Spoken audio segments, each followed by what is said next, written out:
അന്തം കമ്മികൾ.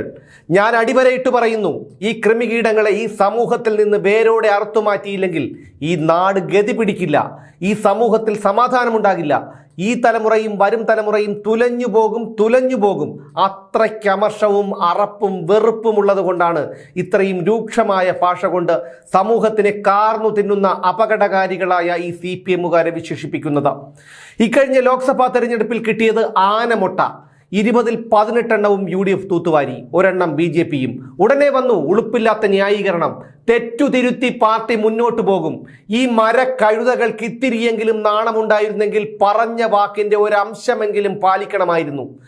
CPM തെറ്റുതിരുത്തൽ തുടങ്ങിക്കഴിഞ്ഞിരിക്കുന്നു. പീഡനക്കേസിലെ പ്രതിയായ CPM നേതാവിനെ പാർട്ടിയിലേക്ക് തിരിച്ചെടുത്തിട്ടുണ്ട്. തിരുവല്ല കോട്ടാലിൽ ലോക്കൽ കമ്മിറ്റി അംഗം CC സജിമോനെയാണ് ഇപ്പോൾ പാർട്ടിയിലേക്ക് തിരിച്ചെടുത്തിരിക്കുന്നത്. വിവാഹിതയായ സ്ത്രീയെ പീഡിപ്പിച്ച കേസിലും DNA പരിശോധനയിൽ കൃത്രിമം കാണിച്ച കേസിലും പ്രതിയാണ് ഈ മഹാനായ സഖാവ്. വനിതാ നേതാവിന് ലഹരി നൽകി നഗ്ന വീഡിയോ ചിത്രീകരിച്ചെന്ന ആരോപണവും ഇവനെതിരെയുണ്ട്. ഇവനെ 2 തവണ പാർട്ടിയിൽ നിന്ന് പുറത്താക്കിയിട്ടുണ്ട്.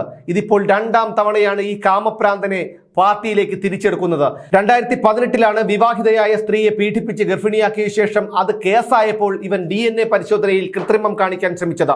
പരിശോധനയിൽ കൃത്രിമം കാണിക്കാൻ കൂട്ടുനിന്ന പോലീസുകാരനെ സർവീസിൽ നിന്ന് സസ്പെൻഡ് ചെയ്തിരുന്നു. ഈ സംഭവത്തിൽ ഈ സജിമോനെതിരെ പാർട്ടി നടപടിയെടുത്തു. എന്നാൽ 2 വർഷത്തിനു ശേഷം ഇവനെ പാർട്ടിയിലേക്ക് തിരിച്ചെടുക്കുകയും ചെയ്തു. വീണ്ടും 2022-ൽ വനിതാ നേതാവിന് ലഹരി നൽകി മയക്കിയ ശേഷം അവരുടെ നഗ്ന വീഡിയോ എടുത്ത് പ്രചരിപ്പിച്ചതായി പരാതി ഉയർന്നു. ആ സംഭവത്തിൽ പുറത്താക്കിയ ഇവനെ കൺട്രോൾ കമ്മീഷന്റെ തീരുമാനപ്രകാരമാണ് അത്ര ഇപ്പോൾ പാർട്ടിയിലേക്ക് താലപ്പൊലിയോടെ സ്വീകരിക്കുന്നത്. കൺട്രോൾ ഇല്ലാത്ത ഇവനെ തിരിച്ചെടുത്തത് കൺട്രോൾ കമ്മീഷന്റെ തീരുമാനപ്രകാരമാണ് പോലും. ഇത് കേട്ടിട്ട് നിങ്ങൾ പറയൂ, ഇതിനെ നമുക്ക് എങ്ങനെ ന്യായീകരിക്കാൻ കഴിയും?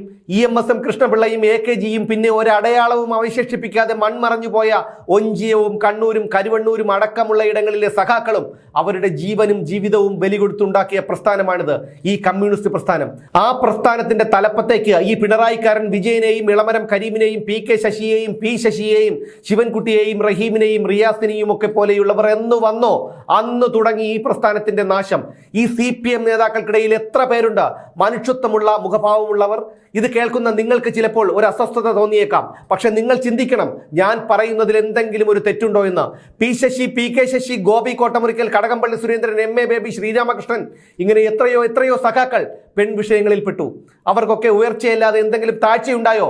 പെൺവിഷയങ്ങളും പീഡനങ്ങളും ഒക്കെ ഉണ്ടായതിനു ശേഷമാണ് ഇവരിൽ പലരും KTDC ചെയർമാനും മുഖ്യമന്ത്രിയുടെ പൊളിറ്റിക്കൽ സെക്രട്ടറിയും ഒക്കെ ആയത്. അപ്പോൾ പീഡന കേസിൽ പെടുന്നവൻ പാർട്ടിക്ക് യോഗ്യൻ, കൊള്ളാം. AK ശശീന്ദ്രൻ മന്ത്രി പൂച്ചക്കുട്ടിയെ ലാളിക്കുന്നത് നമ്മളൊക്കെ കേട്ടതാണ്. KB ഗണേഷ് കുമാർ, അദ്ദേഹത്തെക്കുറിച്ച് കൂടുതലൊന്നും പറയേണ്ട കാര്യമില്ല. ഇവരൊക്കെ ഇന്ന് പിണറായി വിജയൻ നയിക്കുന്ന ഇടതുപക്ഷ മന്ത്രിസഭയുടെ ഭാഗമാണ്. പല നേതാക്കളുടെയും നാറിപ്പുഴുത്ത് ചീഞ്ഞു നാറിയ കഥകൾ പലർക്കും അറിയാമെങ്കിലും മിണ്ടാൻ പറ്റില്ല ആർക്കും, മിണ്ടില്ല ആരും. ആലപ്പുഴയിൽ ഒരുത്തൻ CPM പ്രാദേശിക നേതാവ്, സോണി എന്നാണ് അവന്റെ പേര് എന്നാണ് എന്റെ ഓർമ്മ, കുളിമുറിക്ക് പുറത്ത് ഒളിച്ചിരുന്ന് പെണ്ണുങ്ങളുടെ കുളിസീൻ പകർത്തിയ കേസിൽ നാട്ടുകാർ പഞ്ഞിക്കിട്ടവനാണ്. അവനെയും തിരിച്ചെടുത്തോ എന്ന് എനിക്കറിയില്ല. വണ്ടിപ്പെരിയാറിൽ 6 വയസ്സുകാരിയെ പീഡിപ്പിച്ച കേസിൽ ജയിലിൽ കിടന്നിട്ട് ഒടുവിൽ കോടതി വെറുതെ വിട്ടവനും ഒരു സഖാവായിരുന്നു DYFI നേതാവ് അർജുൻ. വാളയാറിൽ സഹോദരിമാരായ ദളിത് പെൺകുട്ടികളെ പീഡിപ്പിച്ചു കൊന്ന് കെട്ടിത്തൂക്കിയെന്ന കേസിലും സഖാക്കളുടെ പങ്ക് ആരോപിക്കുന്നുണ്ട് കൊല്ലപ്പെട്ട പെൺകുട്ടികളുടെ പെറ്റമ്മ. തിരുവനന്തപുരത്ത് മലയൻകീഴിൽ 30ഓളം സ്ത്രീകളുമായും പെൺകുട്ടികളുമായും ശാരീരിക ബന്ധത്തിൽ ഏർപ്പെട്ടിട്ട് ആ ദൃശ്യങ്ങൾ പകർത്തിയവനും DYFI നേതാവായ ഒരു സഖാവായിരുന്നു. പറഞ്ഞു തുടങ്ങിയാൽ ഇന്നും നാളെയും മറ്റന്നാൾ വെളുപ്പിനും ഒന്നും തീരില്ല. സഖാക്കളുടെ പുഴുത്തുനാറി ചീഞ്ഞുനാറിയ കാമകേളികൾ. CPM തെറ്റുതിരുത്തി മുന്നോട്ട് പോകുമെന്ന് പറഞ്ഞപ്പോൾ ചെങ്കൊടിയെയും പ്രസ്ഥാനത്തെയും സ്നേഹിക്കുന്ന സഖാക്കൾ കുറച്ചെങ്കിലും സന്തോഷിച്ചിട്ടുണ്ടാകണം. പാർട്ടിയുടെ കണ്ണിൽ പാർട്ടി സജിമോനോട് ചെയ്തതാണ് തെറ്റ്.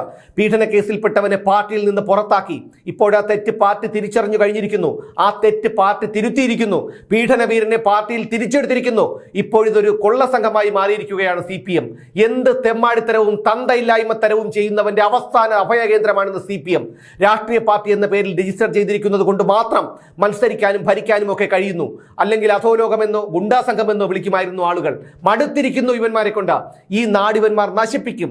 തോക്കും ചൂണ്ടി നിന്ന വെള്ളക്കാരന്റെ മുന്നിൽ തോൽക്കാത്തവരുടെ പിന്മുറക്കാരാണ് ഞങ്ങൾ. പിന്നെയാണ് ചുരുട്ടും കടിച്ചു പിടിച്ച് കുളിക്കാതെയും നനക്കാതെയും മോട്ടോർ സൈക്കിളിൽ കറങ്ങി നടന്ന് ഒടുവിൽ വെടികൊണ്ട് മരിക്കേണ്ടി വന്ന ചെഗുവേരയെ ആരാധിക്കുകയും അയാളുടെ ചിത്രം ആസനത്തിൽ വരെ പച്ച കുത്തിക്കൊണ്ട് നടക്കുകയും ചെയ്യുന്ന വിവരവും വെള്ളിയാഴ്ചയും ഇല്ലാത്ത അന്തം കമ്മികളുടെ മുന്നിൽ പാർട്ടിയെ വിമർശിക്കുകയും നിന്റെയൊക്കെ നേതാക്കന്മാർ കാണിച്ചു കൂട്ടുന്ന കൊള്ളരുതായ്മകളെ ചൂണ്ടിക്കാണിക്കുകയും ചെയ്യുന്നവരെയൊക്കെ നിനക്കൊക്കെ അപരാധിക്കാം, പരിഹസിക്കാം, ഇല്ലാ കഥകൾ മെനഞ്ഞുണ്ടാക്കി പ്രചരിപ്പിച്ച് ആത്മരതിയടയാം.